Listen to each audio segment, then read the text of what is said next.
Bonjour et bienvenue à l'émission Parole au Peuple, l'émission citoyenne ouascalienne au cœur des élections municipales. Comme vous le savez, les 20 et 27 septembre prochains auront lieu de nouvelles élections à Ouascal. À cette occasion, l'association ICAPI a décidé de réitérer son action de l'année dernière, mais cette fois-ci en vidéo. Aujourd'hui, nous avons le plaisir d'accueillir la liste Ouascal Bleu Marine avec monsieur Alexis Salmon en tête de liste, Marie-Christine Boquet et Didier Watrelot. Bonjour à vous. Oui, bonjour. Alors, avec moi sur le plateau des Ouascaliens, des citoyens qui vont m'aider à animer un petit peu cette émission et qui vont poser un certain nombre de questions. On a donc qui est le candidat, ou plutôt le candidat et la liste. Donc vous en profiterez pour vous présenter, même si nous on commence à vous connaître, mais présentez également votre liste. En deuxième partie, qu'on a intitulé Un projet pour les Ouascaliens, vous allez nous expliquer un petit peu le projet de Ouascal Bleu Marine. Là on rentrera un peu plus dans le vif du sujet. Et en troisième partie, donc les Ouascaliens, les citoyens qui sont en face de vous, vous questionneront sur un certain nombre de questions. Est-ce que ça vous va? Ça nous convient très bien. Merci encore pour l'organisation de cette émission. C'est une excellente initiative. On est très heureux vraiment d'être là et de pouvoir présenter notre projet et échanger avec vous sur ce qu'on veut faire pour Ouascal. Excellent, un grand merci. Merci à vous. Donc on va commencer par la première partie, le candidat et la liste.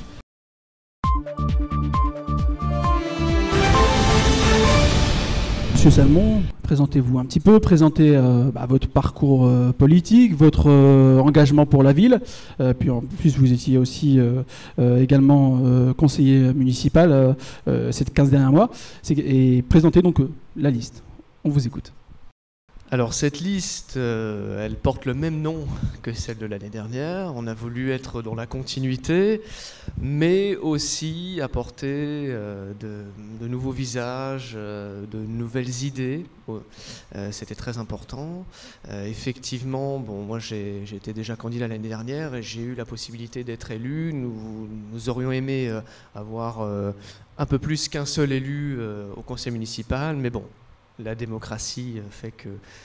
et puis le mode de calcul aussi de ce scrutin qui est un petit peu particulier a fait que nous n'avons eu qu'un seul élu. Donc pendant ces 15 mois, effectivement, j'ai fait, avec l'aide de mon équipe, évidemment, un travail le plus sérieux possible sur tous les dossiers qui nous ont été présentés.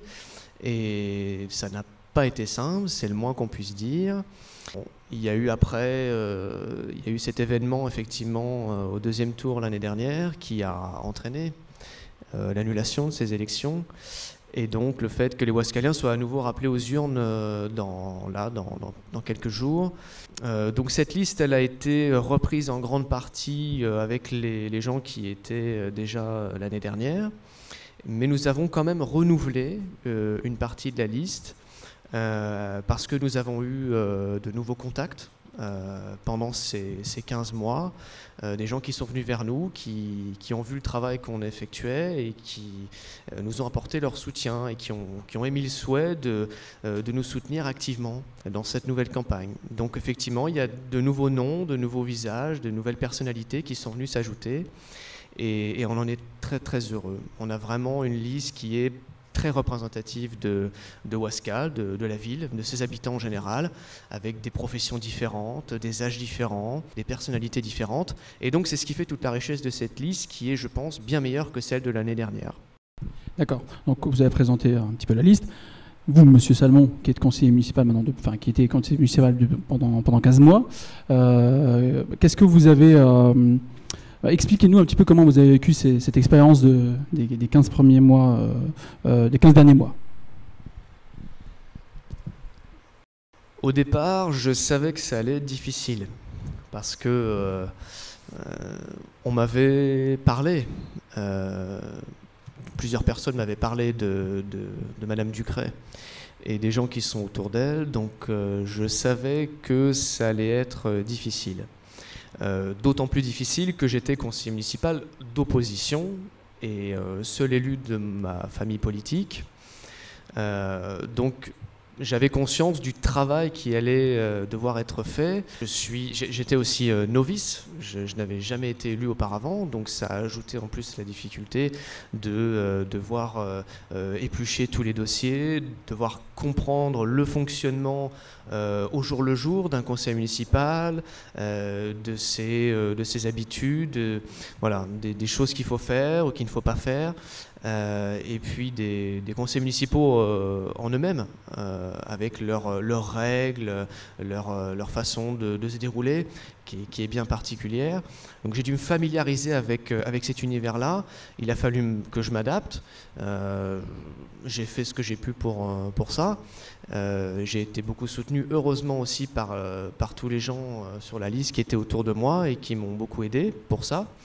Donc politiquement, je me suis retrouvé face à une majorité aujourd'hui que beaucoup de gens connaissent, dont beaucoup de gens ont entendu parler, qui avait donné l'impression qu'il y aurait peut-être un véritable changement par rapport à l'équipe de Gérard Vignoble qu'il avait auparavant. C'est une équipe, celle de Madame Ducret, qui parlait beaucoup de respect, d'éthique, de transparence, qui avait plein de bonnes intentions comme ça et qui s'est un peu vendue aux Ouaskaliens de cette manière-là. Et en réalité, je me suis très vite aperçu que ça ne s'est pas vérifié dans les faits. Donc pendant ces 15 mois où j'ai fait mon travail d'élu d'opposition du mieux que j'ai pu, c'est-à-dire ne pas forcément m'opposer à tout et n'importe quoi sans raison. Il y a des délibérations que j'ai votées parce que je considérais qu'elles allaient dans le bon sens, qu'il n'y avait rien à redire. Par contre, il y en a eu d'autres où je me suis fermement opposé. Mais ça a été difficile. Mais cette difficulté-là, finalement, a été une source de motivation supplémentaire pour moi et pour l'équipe qui était à mes côtés depuis très longtemps. Et cette nouvelle opportunité de voter nous a permis de nous relancer dans cette campagne avec encore plus d'enthousiasme, avec encore plus d'envie et avec encore plus d'idées nouvelles. Donc ces 15 mois ont été, pour résumer, une période d'adaptation qui était nécessaire et importante.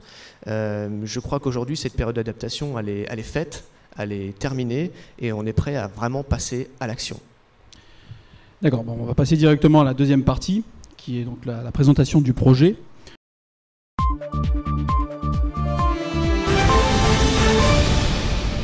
Le projet de Ouaskal Bleu Marine, est-ce que vous pouvez nous présenter les grands axes de ce projet? Oui, alors on s'est dit, pour faire un programme, même si je n'aime pas beaucoup le terme, parce que programme, dans l'esprit des gens, ça fait un peu catalogue. Un catalogue de propositions, voilà, on va faire ça, on va faire ça, on va faire ça, on va faire ça. Bon, moi je préfère parler de projet, c'est-à-dire quelques grands axes essentiels qui sont pour nous des priorités et qui sont a priori pour les Ouaskaliens les priorités, en tout cas de ce que nous avons écouté chez eux. Toutes les remontées qui nous ont été faites, toutes les rencontres que nous avons faites en allant sur le terrain, en toquant à la porte de nombreux Ouaskaliens, ça nous a permis de réfléchir à ce projet et de le construire de manière à ce qu'il soit le plus proche possible des préoccupations qui revenaient le plus souvent. Donc dans les grands axes, on a évidemment la sécurité. C'est un sujet qui est revenu très très très souvent et pas seulement dans certains quartiers, mais dans tous les quartiers, véritablement. Les questions de budget et de fiscalité, les impôts, ça, beaucoup de gens nous parlent de leurs impôts, ne comprennent pas pourquoi ils ont autant d'impôts à payer, et surtout par rapport aux promesses qui avaient été faites par Madame Ducret, qui s'était engagée à baisser de 3% par an les impôts. Et puis on a vu, effectivement, là vous avez tous reçu vos feuilles d'impôts, vous avez bien vu que ce n'est pas le cas. Nous voulions mettre aussi l'accent, et c'est très important, sur l'enfance, l'éducation, la jeunesse. Ceux qui sont aujourd'hui les plus jeunes à Ouaskal sont les forces vives de demain. Donc un maire qui souhaite aller dans le bon sens, il doit parier sur la jeunesse. Il doit faire en sorte que cette jeunesse-là se sente bien dans sa ville, soit bien accompagné et donc se transforme en atout pour la commune à long terme. Parce qu'on a toujours des politiques aujourd'hui, malheureusement, qui ont une vision à court terme, qui veulent régler les choses à moitié, comme ça, en vitesse, et qui n'ont pas de vision à long terme sur les investissements qui sont nécessaires pour que les choses aillent mieux dans 5, 10, 20 ans. Donc l'enfance, l'éducation, la jeunesse est un axe aussi très important pour nous. Évidemment, la solidarité, l'accompagnement de nos aînés, des personnes âgées, des personnes en situation de handicap, c'est essentiel pour nous et le rôle d'une municipalité doit être très fort sur ce sujet-là. Évidemment, on parle aussi du tissu associatif qui a été fortement mis à mal par Madame Ducret et son équipe, je crois qu'on l'a tous vu. Malheureusement, dans une société et un environnement qui devient de plus en plus individualiste, où les gens se parlent de moins en moins, même entre voisins, les gens ne se parlent plus, ne communiquent plus entre eux, on l'observe beaucoup.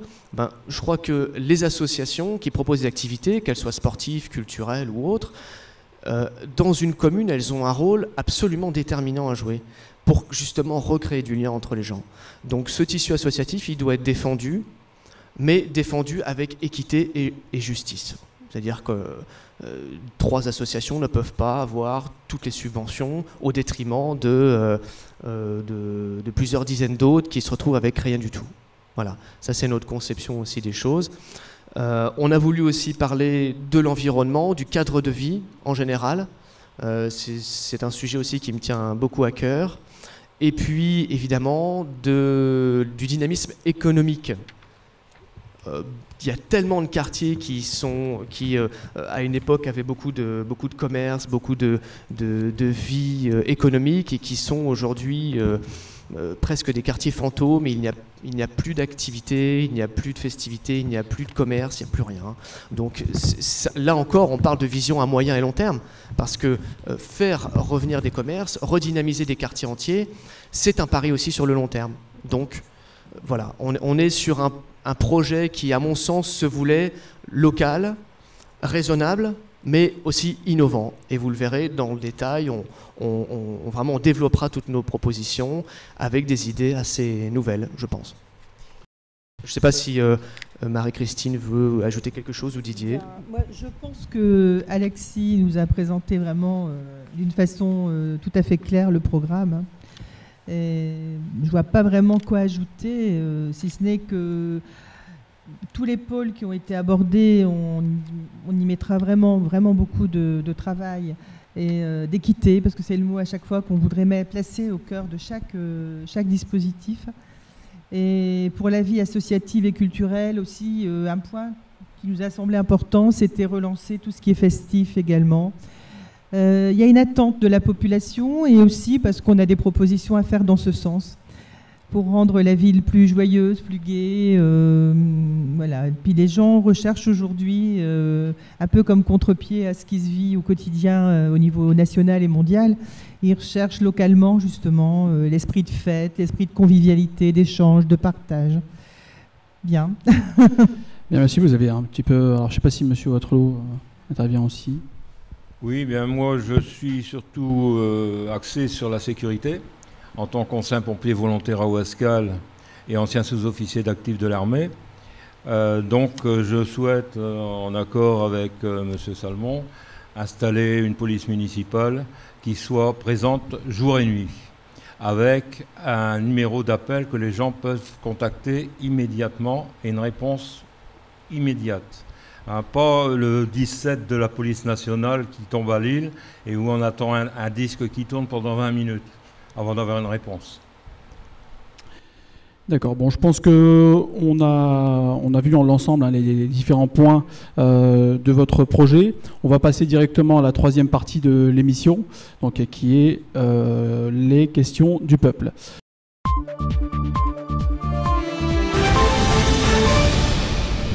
Donc, on va donner maintenant la parole au peuple. Donc, on y va pour les premières questions. Eh bien, bonjour. Merci. Bonjour. Merci pour votre présence ici. Je pense que ça démontre bien l'intérêt que vous avez pour Ouascal et ses habitants. Alors, Monsieur Salmon, vous êtes à l'origine de ces nouvelles élections. Donc, Madame Ducré s'est dite victime d'acharnement. C'est d'ailleurs ce qu'elle met en avant quand elle fait du porte-à-porte. Donc, voilà, j'aimerais savoir ce que vous voulez répondre à ce sujet, étant donné qu'elle dit à tous les Ouaskaliens que ça leur coûtera beaucoup. Alors, on retrouve bien là la méthode, je ne vais pas dire la méthode du crétine, parce que ça, c'est pas un terme qui vient de nous, la méthode de Madame Ducré, qui effectivement fait du porte-à-porte et puis explique aux gens qu'il y a, comme tu dis, un acharnement. Alors, si l'acharnement, c'est simplement vouloir que la loi soit respectée, moi je veux bien qu'on m'accuse d'acharnement, il n'y a pas de problème. Ce que je voudrais préciser quand même, c'est que le jour des élections, dès le matin, donc M. Salmon a fait le tour des bureaux. Moi, je tenais un bureau en tant qu'assesseur, donc très vite, on a informé tout le monde. C'est remonté à la mairie et à la préfecture qui avait une liste, qui avait un bulletin qui était invalide au sens du code électoral. Ce n'est pas du tout un caprice de notre mouvement.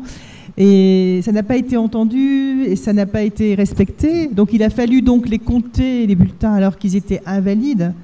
Et on en est arrivé là à cause de cela. Sinon, c'était dès le départ possible à enrayer pour avoir une élection qui était juste et qui respectait le code électoral.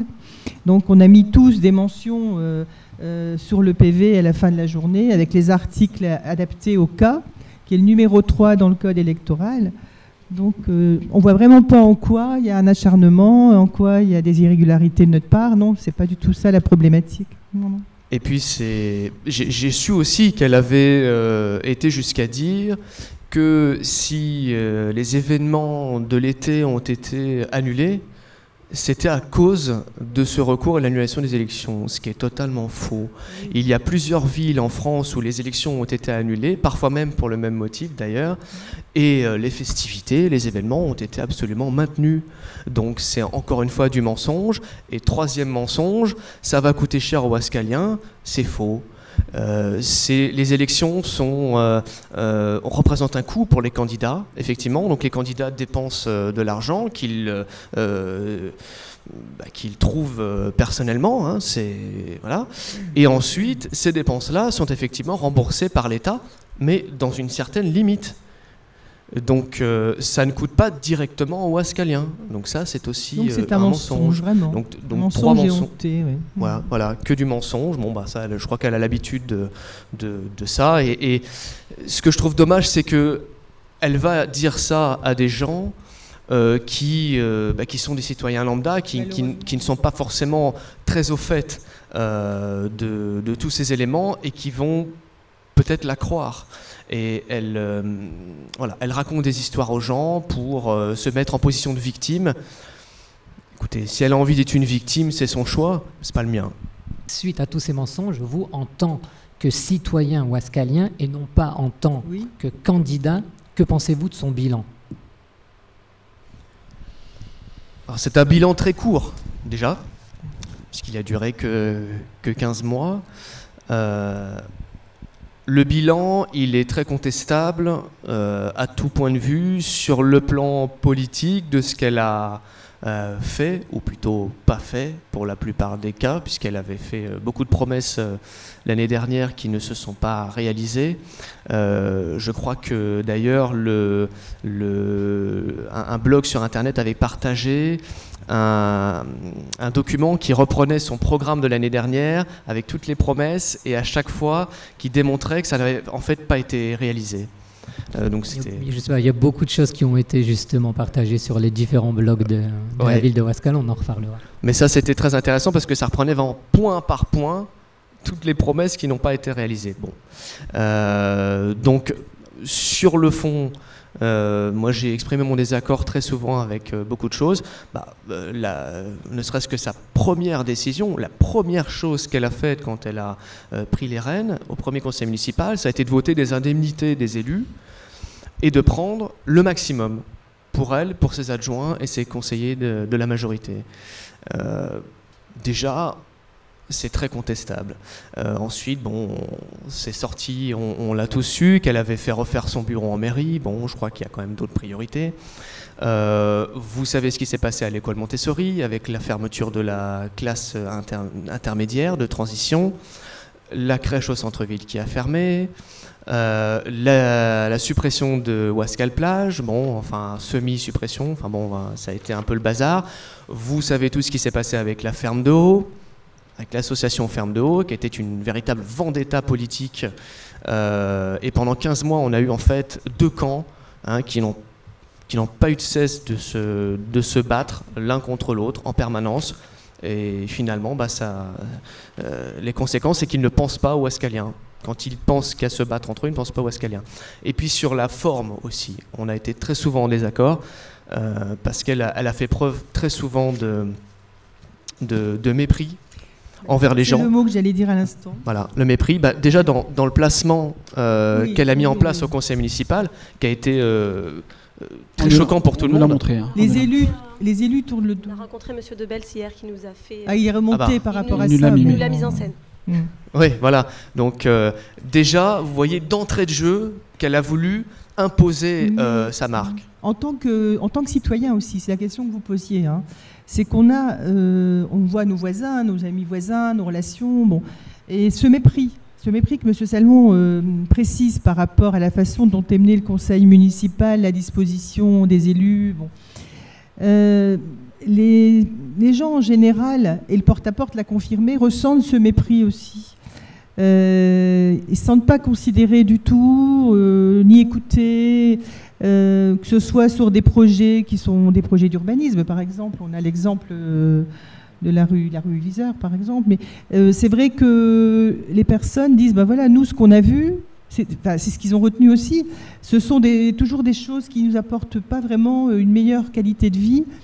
Et voilà, c'est un ressenti, d'accord, mais ils nous ont dit souvent qu'ils étaient extrêmement déçus, que ce soit en tant qu'usagers d'associations, parce qu'ils doivent payer toujours plus cher pour moins de prestations, au niveau des quartiers, au niveau du fleurissement, enfin des choses toutes bêtes, hein, qui sont, même la déco de Noël, ça paraît accessoire, mais il y a des quartiers qui nous disent, voilà, on a l'impression que, à part le centre-ville, il n'y a plus rien, qu'on n'existe plus.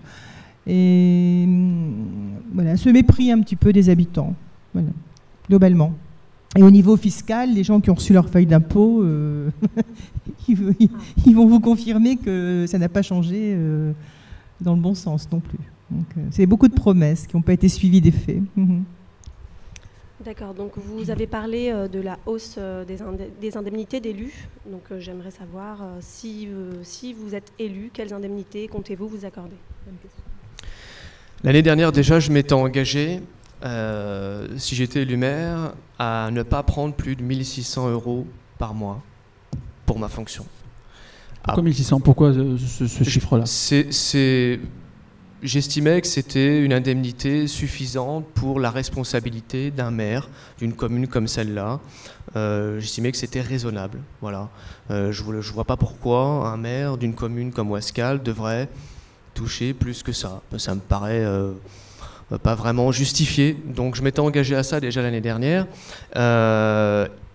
Il faut comprendre que quand on martèle sans arrêt que la ville est dans une situation financière compliquée, qu'il va falloir faire des efforts, serrer la ceinture, il faut que les Ouaskaliens comprennent qu'ils vont devoir faire vraiment beaucoup d'efforts pour redresser les finances de la ville, et quand la première décision qu'on prend, c'est de se prendre le maximum dans sa poche, là il y a une incohérence totale. Les élus qui sont censés représenter le peuple doivent être les premiers exemplaires dans leur attitude et dans ce qu'ils font. Donc si les élus qui ont eu les voix du peuple ne montrent pas l'exemple et n'ont pas un comportement absolument parfait, surtout sur ces sujets-là, ils n'ont plus aucune crédibilité. Et c'est bien normal. Et on ne peut pas s'étonner après de rencontrer des tas de gens dans Ouascal qui nous disent « Écoutez, moi, les politiques, j'y crois plus du tout, je suis dégoûté, je suis désabusé, quel que soit le parti, je vais même plus voter. » Et j'ai même entendu une personne encore il y a quelques jours nous dire « Écoutez, moi, je regarde même plus ce qu'ils proposent, je ne lis même plus, je n'écoute même plus. Je suis complètement en dehors de tout ça. » Donc cette situation est grave. Mais je ne peux pas leur dire, écoutez, non, vous exagérez, c'est pas tout. Évidemment, parmi les représentants politiques, il y a des tas de gens qui sont certainement honnêtes, intègres et sincères dans leur combat. Mais même au niveau d'une commune, les élus doivent être exemplaires en tout point. Ils ne doivent pas avoir des casseroles au derrière, d'accord ? Hein ? Certains savent que je parle d'eux. Et ils doivent, dans leur attitude, en toutes circonstances, être exemplaires. Et il n'y a que comme ça que les gens, par l'observation factuelle de leurs élus, reprendront confiance en l'homme ou la femme politique qui les représente. Une autre question ? Toujours sur le même thème, il y a des élections régionales qui se profilent en décembre. Si vous êtes élu, comptez-vous vous y présenter, représenter une liste et représenter la ville ? Alors, les régionales, c'est un fonctionnement qui est assez similaire aux élections municipales, puisque c'est un scrutin de liste. Il y a dans chaque région, en général, une tête de liste par département qui doit trouver les candidats, les soutiens, etc., comme ce que j'ai fait en allant chercher les soutiens pour la liste. Et il y a une tête de liste pour l'ensemble de la région. Vous le savez, notre tête de liste, c'est Marine Le Pen, qui se présente dans la région Nord-Pas-de-Calais-Picardie. Évidemment, nos élections à Ouascal tombent aussi pendant cette période d'élections régionales.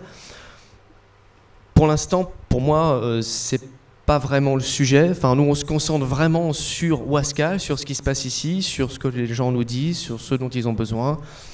Après, alors, pour pas faire de langue de bois, il y a des approches. Là, on est en train de travailler les listes. Voilà, Marine Le Pen est en train de travailler sur la liste qu'elle va proposer. Est-ce qu'il y a eu des approches ? Est-ce que ça vous intéresserait ou pas ? Pour moi, la priorité, c'est mon engagement ici, à Ouascal. Je le dis clairement.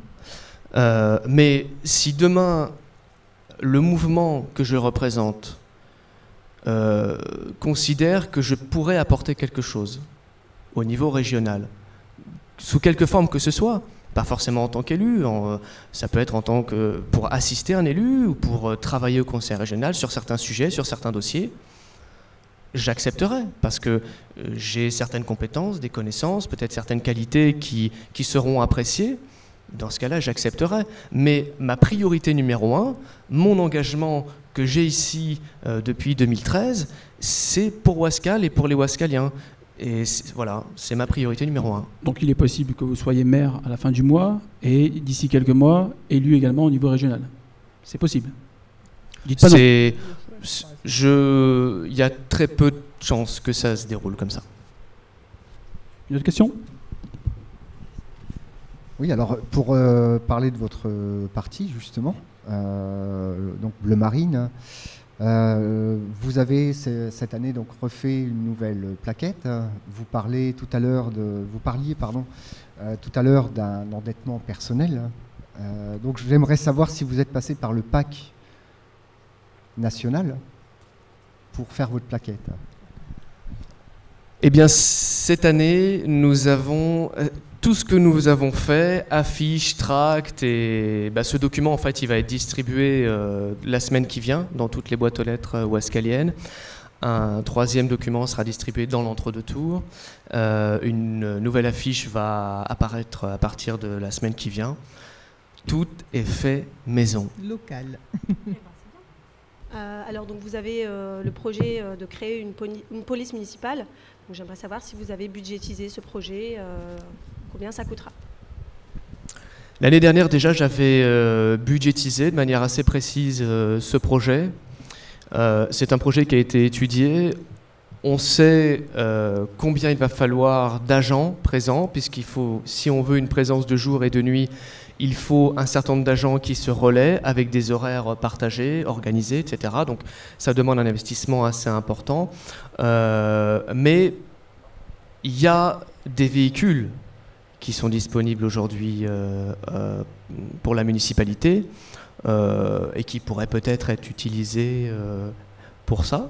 Donc ça permettrait de réduire déjà l'investissement de départ. Nous avons déjà un local, un commissariat qui est au centre-ville. Donc il doit retrouver pleinement sa raison d'être avec une police municipale, des gens qui sont présents sur le terrain, qui vont au contact de la population et qui connaissent bien la ville, surtout, parce que ça me paraît essentiel. L'investissement de départ, il sera forcément un peu plus important que les années suivantes, parce que les années suivantes, ce sera simplement l'entretien, entre guillemets, du matériel, des équipements, des véhicules, etc. Donc, j'avais budgétisé, et ce sera la même chose cette fois-ci, entre 2,5 et 3% du budget annuel de la commune. Voilà. Ça représente quoi, ça?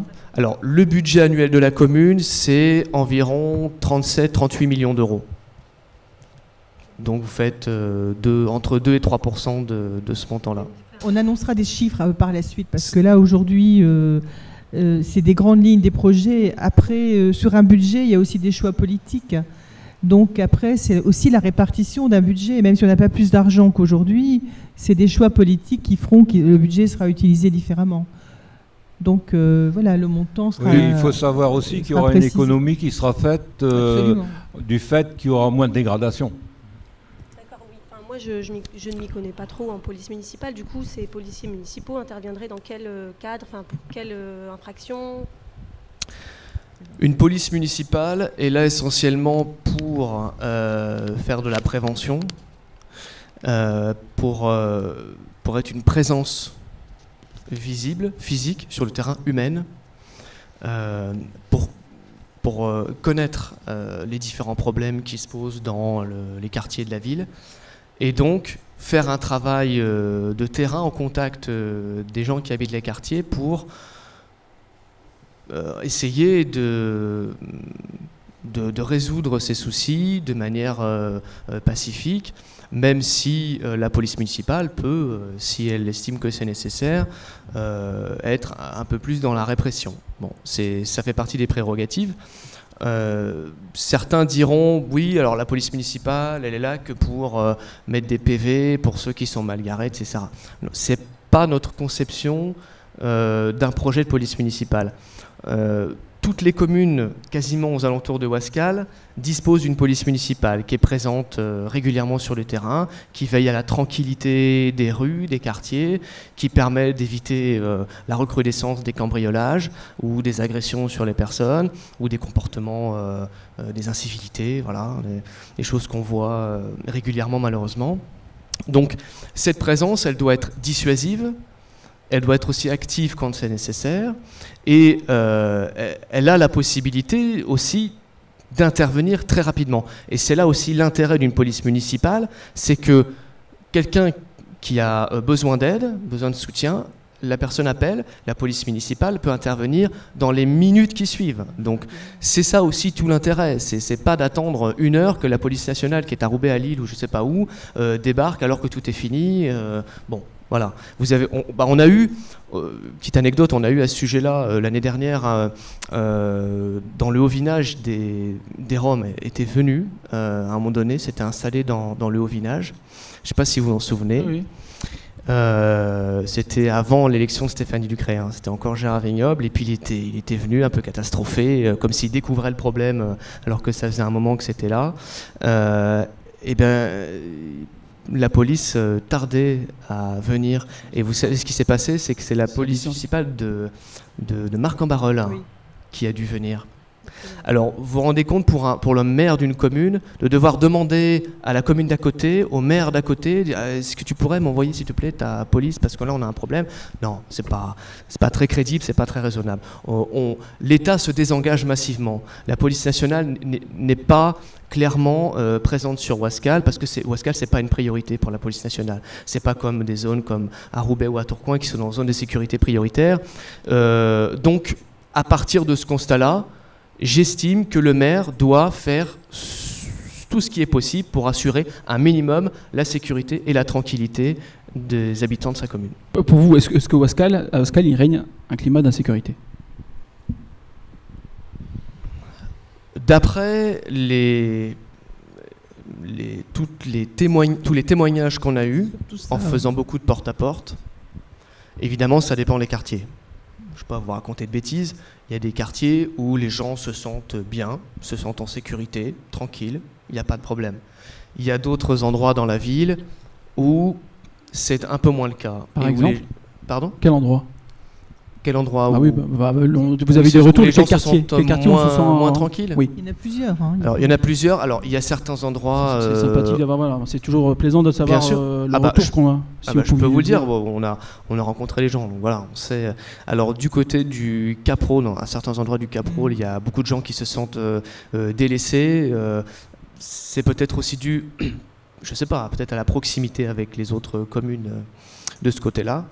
Dans le Haut-Vinage, il y a quelques personnes qui nous ont parlé aussi, peut-être pas d'insécurité ou de peur, mais bon, de quelques petits problèmes d'incivilité, des choses comme ça. Beaucoup de problèmes de gens qui stationnent un peu n'importe comment, de manière dangereuse ou qui roulent un peu vite. Du côté par ici, aux Trois Tours, à l'orée du Golfe, je ne vais pas découvrir grand-chose en vous rappelant que le tabac presse et la pharmacie ont été braqués plusieurs fois. Donc voilà, ça dépend des endroits, ça dépend des quartiers, comme dans toutes les communes. Mais notre volonté, c'est de faire en sorte que finalement, personne ne soit oublié. C'est-à-dire que même dans les coins les plus reculés de Ouascal, et qui sont souvent abandonnés, délaissés, où personne ne va, eh bien, eux aussi ont droit de se sentir bien, de se sentir tranquille, de pouvoir sortir avec leurs enfants sans avoir peur de se faire tabasser, ou de se faire agresser, ou de se faire insulter. Voilà. Y a des solutions qui ont été mises en place là, par la majorité Ouascal pour tous, qui étaient en place là, ces 15 derniers mois. Par exemple, je dis les exemples, mettre en place des caméras, instaurer un arrêté anti-rassemblement, la possibilité pour le maire de faire des rappels à la loi. Qu'est-ce que vous en pensez de ça, ces mesures-là ? J'avais eu l'occasion de m'exprimer là-dessus en conseil municipal, effectivement, parce que les délibérations avaient été présentées. C'est beaucoup d'esbrouf, tout ça. Beaucoup de poudre aux yeux, des petites mesurettes qui n'ont absolument aucun impact sur la sécurité et la tranquillité. L'arrêté anti-rassemblement, bon... Est-ce que ça empêche certaines personnes de se regrouper à plusieurs à la sortie du métro ? Non, visiblement. Donc ça n'a pas grand effet. Il y avait cette fameuse décision du rappel à l'ordre aussi, qui m'a beaucoup fait rire. Madame Ducret voulait recevoir les jeunes qui font des bêtises en disant « c'est pas bien, attention, la prochaine fois, t'as une fessée ». Bon, et là où c'est un peu on n'était pas trop d'accord non plus, on en a parlé, c'est qu'il y avait un lien entre la municipalité et le procureur. Ça pouvait stigmatiser les gens, en fait. Ouais. Parce qu'ils appelaient en disant, voilà, c'était prévu comme ça au départ. Est-ce qu'il y a déjà eu des faits concernant cette personne ? Bon. Et ça, on était franchement opposés à ça. Ça allait stigmatiser des jeunes, qui, somme toute, mettaient un peu le foutoir dans leur quartier, sans pour autant être des délinquants notoires. Enfin, on ne savait pas, il n'y aurait pas eu de... Voilà, c'était un peu flou, leur procédé. Et puis pour les caméras...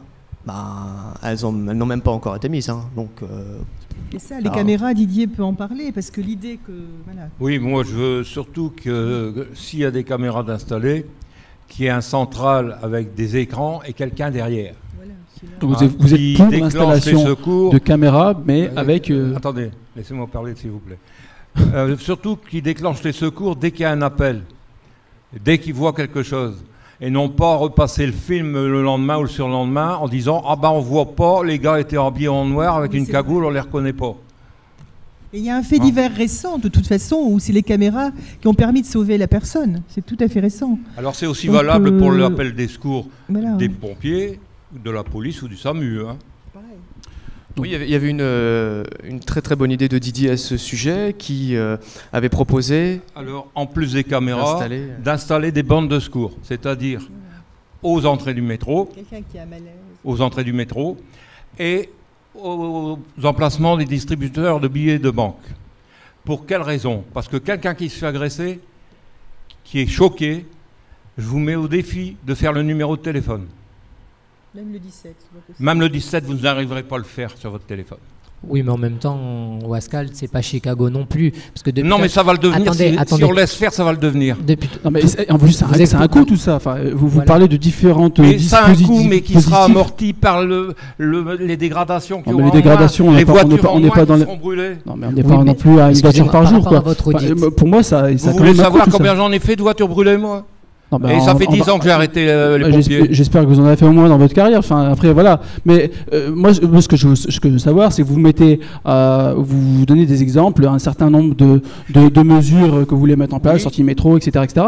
Ça a quand même un coût, tout ça. Oui, ça a un coût, mais c'est une répartition du budget. Hein, quand vous voyez des gens qui sont payés à rien faire. Excusez-moi. Qui sont ces gens à payer à rien faire? Je ne vais pas vous les nommer. Non, mais dites-moi, justement. Hein, mais il y a des gens. Vous me tendez la perche, moi je l'utilise. Hein. Qui sont ces gens? Je peux prendre un exemple. Vous avez les espaces verts. Hein. Donc le personnel municipal. Quand il pleut, qu'est-ce qu'ils font? Eh ben, ils tournent avec la camionnette toute la journée dans la ville. D'accord.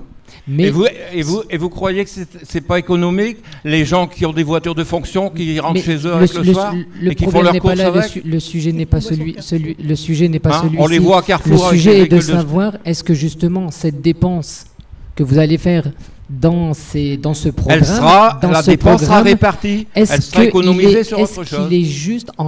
Est-ce qu'il est juste par rapport aux incivilités rencontrées? Alors, parce que depuis tout à l'heure, je vous entends, vous expliquer les incivilités, mais il y a un mot qui revient, c'est quelques-uns. Oui, non, mais on prend même le Noir-Bonnet, qui n'est pas le quartier le plus dangereux, entre guillemets, de la ville. Il y a actuellement une recrudescence, puis quand je dis actuellement, ça fait 10 ans que ça dure, de cambriolage, même la nuit, quand les gens sont chez eux. Il y en a encore eu un récemment, les gens dormaient à l'étage, et ils envoient souvent des enfants, hein, c'est ce qui s'est dit après. Ils n'ont pas entendu vraiment, donc ils sont montés jusque dans la salle de bain chercher des choses dans les tiroirs, sauf la chambre à coucher, bien sûr. Et ils ont laissé sauver le chien que le voisin a vu à 5 h du matin errant. Et dans le garage, il y avait toute une série de couteaux au cas où les propriétaires étaient descendus pendant le forfait. Après, ils ont appelé donc, la police. Ils ont mis 1 heure, voire 2 à arriver. S'il y avait une police municipale, on en revient à cela.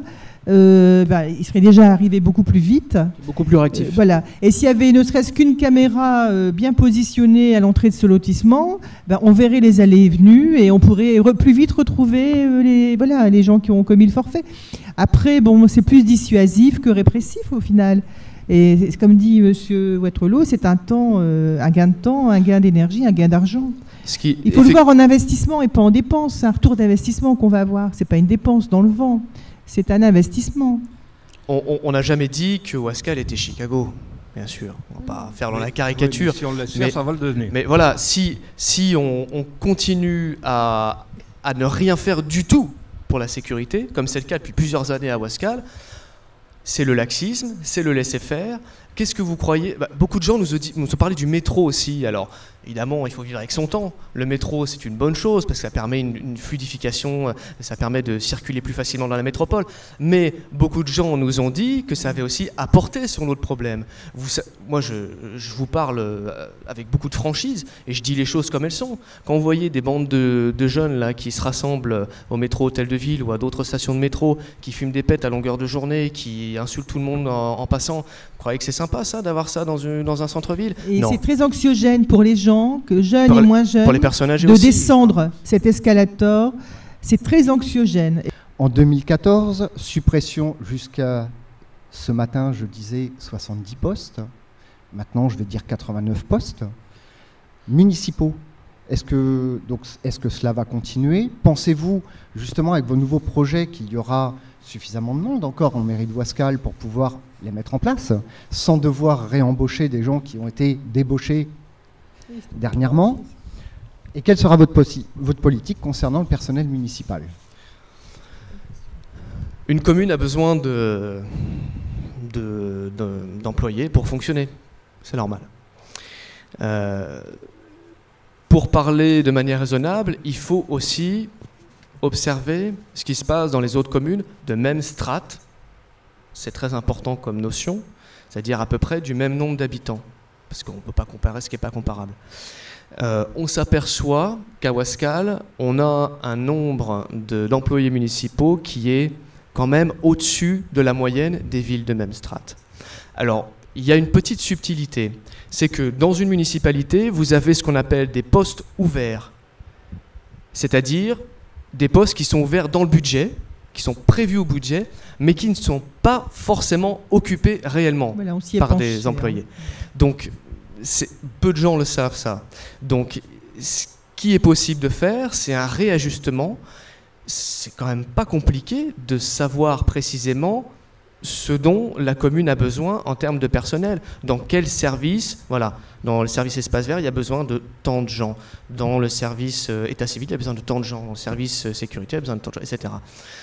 C'est pas compliqué. Ça prend un peu de temps, mais encore une fois, question de volonté. Hein. Quand on veut se mettre au travail, ben on le fait jusqu'au bout.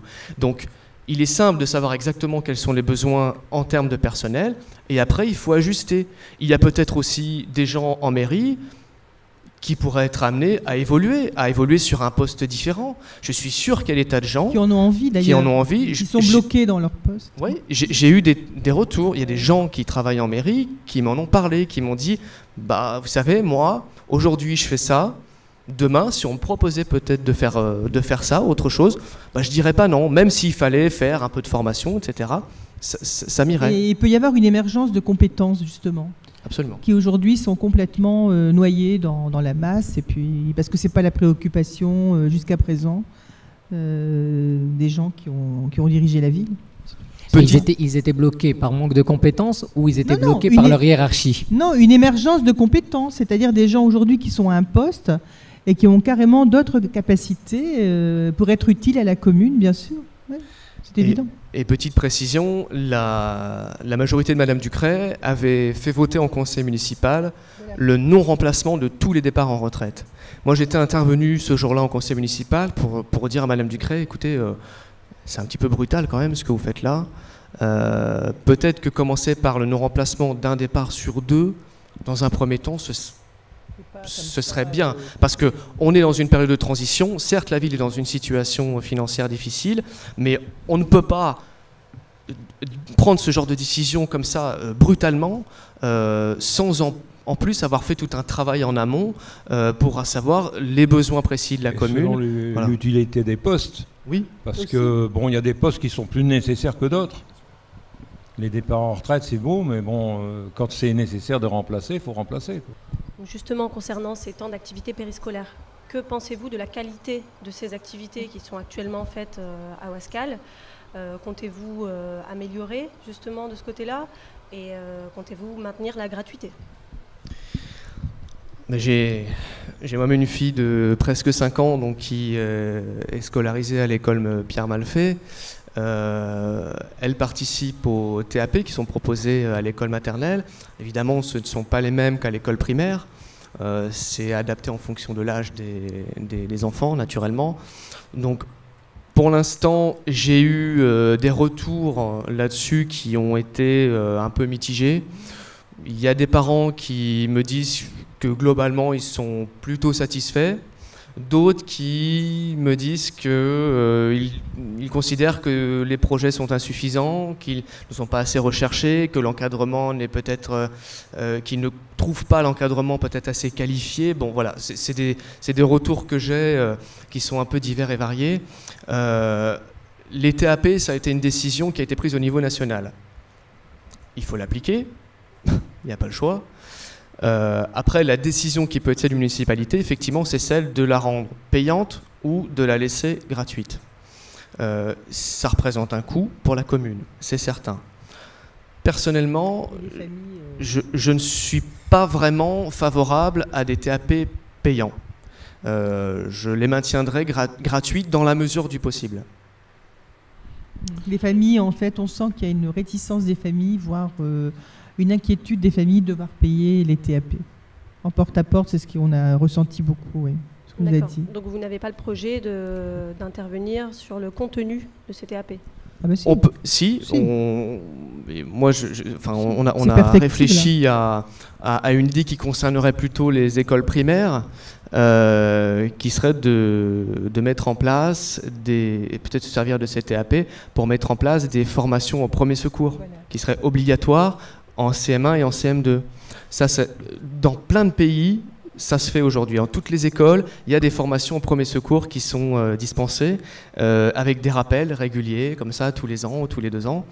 Ça me paraît très important parce que quand on connaît les gestes de premiers secours à réaliser, ça peut vraiment sauver des vies. Donc ça fait partie des idées qu'on a et qu'on développera. L'initiation aussi, on disait, au code de la route, l'esprit un peu Junicode qu'on a connu quand on a des générations qui ont connu ça.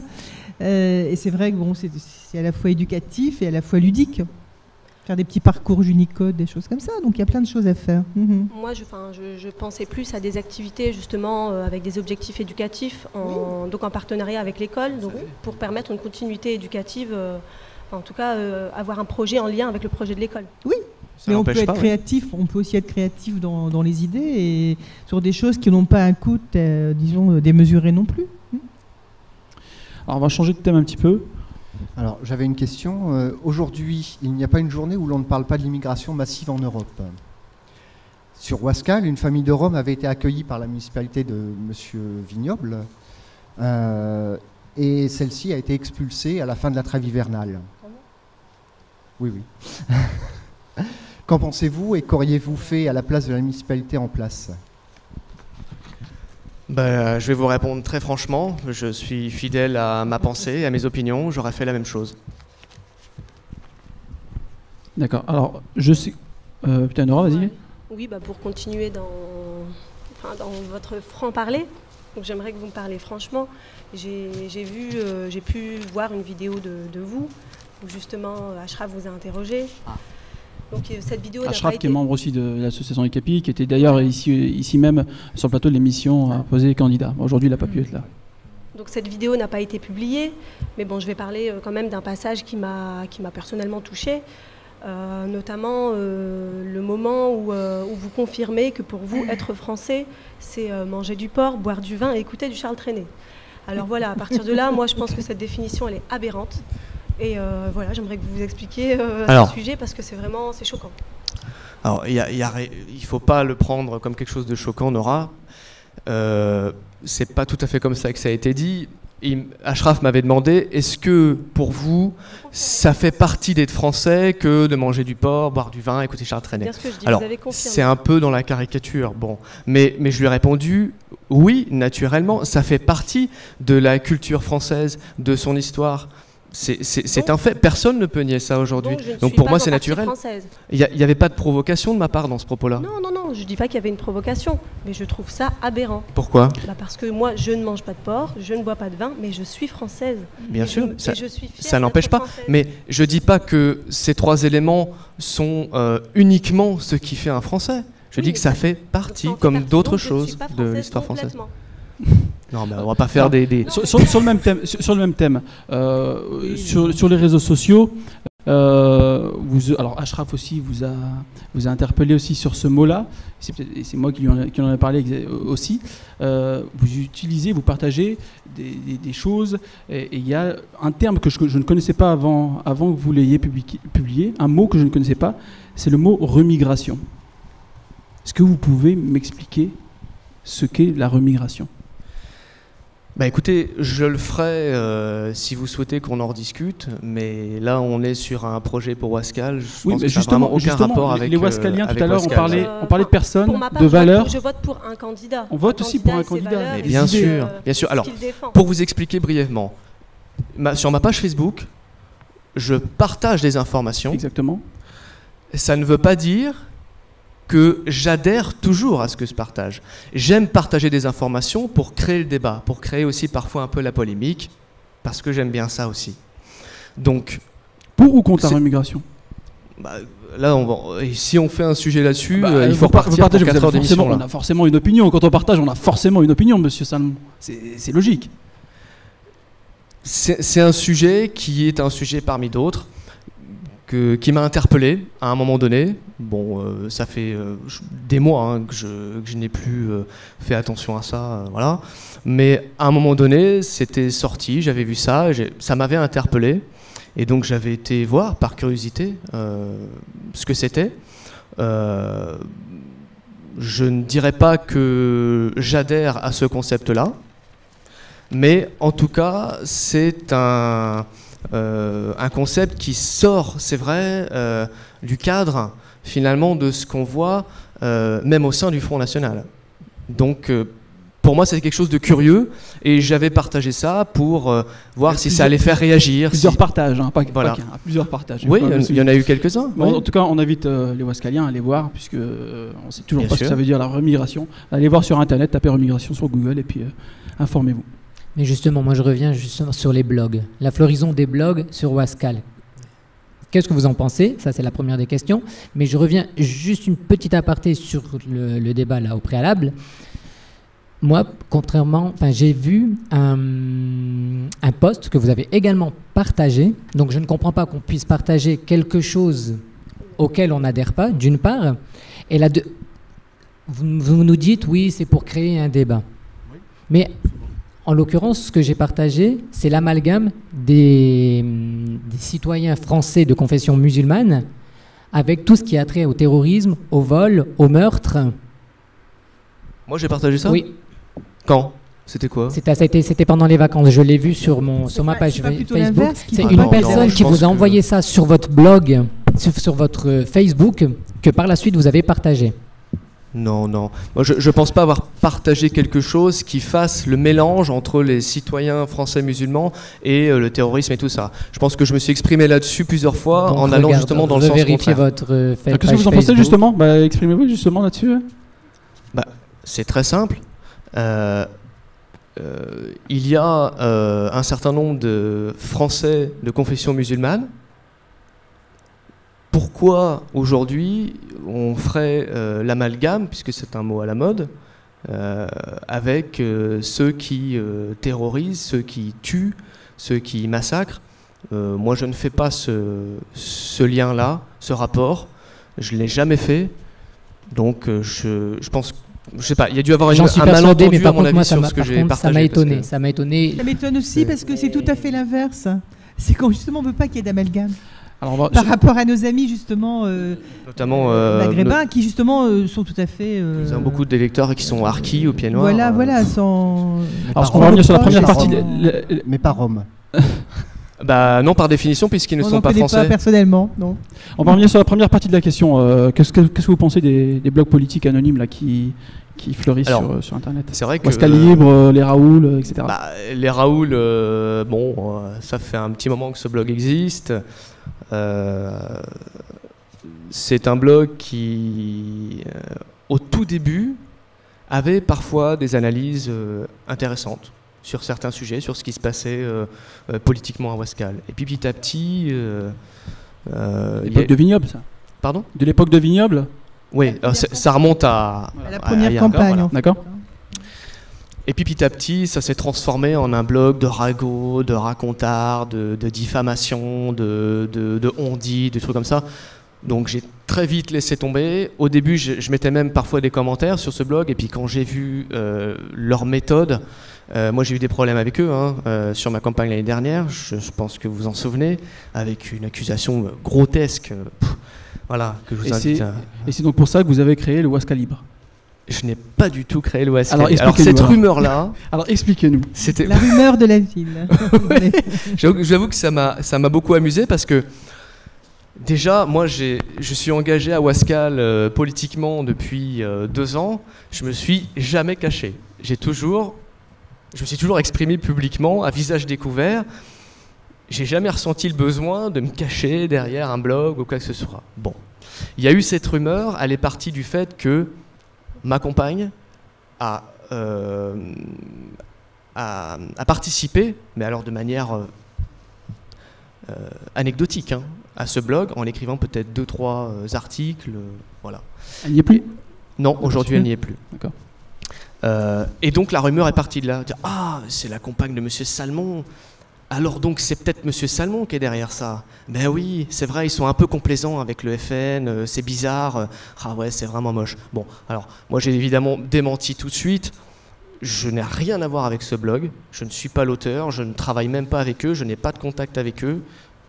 Voilà, je n'ai aucun rapport avec le Ouaskal Libre, même si ça n'empêche que j'apprécie leur travail, qui, en toute objectivité, est plus neutre et plus factuel et plus objectif que ce qui se trouve sur les Raoul. En 2 mots, parce qu'on n'en a pas parlé, les associations. Est-ce que c'est moins 5% aussi l'année prochaine? En 2 mots, parce que ça prend un peu de temps. Sûrement pas, non. Sûrement pas. Non, alors... Sûrement pas. C'est on va devoir couper. Cette décision qu'a prise Madame Ducret de sucrer 5% de subventions à toutes les associations, c'est ce qui lui a coûté ses 2 premiers adjoints. Hein, puisque ils avaient fait un travail en amont quand même pour, a priori, étudier chaque cas, même si j'ai des doutes sur le fait qu'ils aient vraiment rencontré chaque association et fait un vrai dossier pour chaque... Bon, bref, ça c'est un autre débat, mais le tissu associatif, comme je le disais tout à l'heure, c'est le premier vecteur de création de liens entre les gens, de toutes catégories socio-professionnelles, de tous âges. Donc ce tissu-là, il doit être encouragé, maintenu.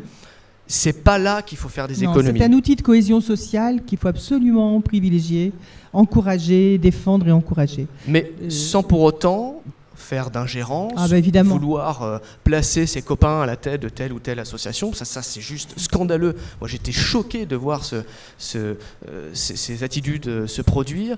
Donc les associations, beaucoup d'entre elles, on en a rencontré un certain nombre, fonctionnent de manière très autonome. Certaines ne perçoivent aucune subvention et n'en demandent même pas. ICAPI, on a demandé, mais ICAPI. Par exemple, d'autres peut-être auraient besoin d'un petit coup de main de la municipalité. Dans ce cas-là, pour moi, il est normal qu'à partir du moment où une municipalité subventionne une association avec de l'argent public, il est normal qu'elle s'assure un minimum que les projets soient cohérents, qu'ils répondent à une demande, qu'ils soient bénéfiques pour le plus grand nombre. Ça me paraît du bon sens. Mais pas pour autant éplucher un bilan comme me ferait une société pour financer un projet, simplement sur la base de critères objectifs. Vous avez un club où il y a des raquettes, des balles, on sait très bien, il y a un nombre d'adhérents, il y a un nombre d'inscriptions qui rentrent, d'adhésions. Vous avez après un nombre de licences à payer. Après les raquettes, les balles, on voit à peu près le volume sur un prévisionnel. Bon, c'est quand même simpliste finalement de pouvoir fournir ce genre de documents à la mairie. Il ne faut pas être sorti de Saint-Cyr ou avoir un diplôme d'expert comptable pour savoir les besoins à ce genre d'association. Donc voilà, c'est tout bête, c'est des critères objectifs et équitablement, donc ça veut bien dire pas également. C'est bien la nuance sémantique qu'il faut faire, on est d'accord. Et juste dernier point, c'est un sujet qui a été beaucoup d'actualité, c'est la ferme d'eau. Bon, on a vu ce qui s'est passé. Cette structure, ce lieu, est un vrai bijou à Ouascal. Il n'y a pas beaucoup de communes qui ont la chance d'avoir un lieu comme celui-ci. L'association qui gère la structure qui, elle, appartient à la mairie, fait un travail tout à fait intéressant, tout à fait convenable, s'occupe des enfants, des personnes en situation de handicap, il propose des activités pédagogiques, ludiques, il s'occupe des animaux, il y a une sensibilisation aussi aux questions environnementales, donc tout ça est très positif. Donc, il faut absolument soutenir, mais aussi, même aller plus loin, développer ce projet-là. Alors, on va terminer par la question de l'émission, vous le savez, qui s'appelle Parole au peuple. Si vous deviez, on vous l'aviez posé déjà l'année dernière, mais si vous deviez donner votre parole au peuple ouascalien, quelle serait-elle? Je dirais que je peux donner ma parole qu'en tant que maire, il n'y aura aucune place pour l'approximatif, pour la malhonnêteté et pour le laxisme, à tous les niveaux. Un maire doit montrer l'exemple, en toutes circonstances, un maire et ses adjoints et ses conseillers municipaux. Ça englobe tout le monde, c'est l'ensemble de l'équipe. Évidemment, s'il y en a un qui ne se comporte pas comme il faut savoir s'en séparer.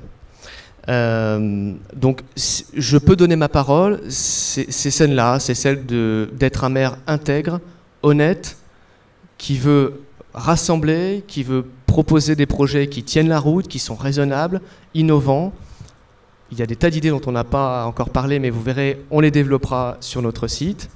Voilà, je donne ma parole d'être un maire dynamique, à l'écoute, et qui aura pour tâche de remettre la démocratie réelle au centre de tout. Eh bien, merci à vous d'avoir participé à cette émission. Merci à vous. Alors n'oubliez pas, pour faire entendre votre voix et parce que nous sommes tous concernés par l'avenir de notre ville, les dimanches 20 et 27 septembre prochains, allez voter. Vous pouvez également réagir sur les réseaux sociaux, sur le site internet de l'association ICAPI, sur la page commentaires. On vous dit à très bientôt.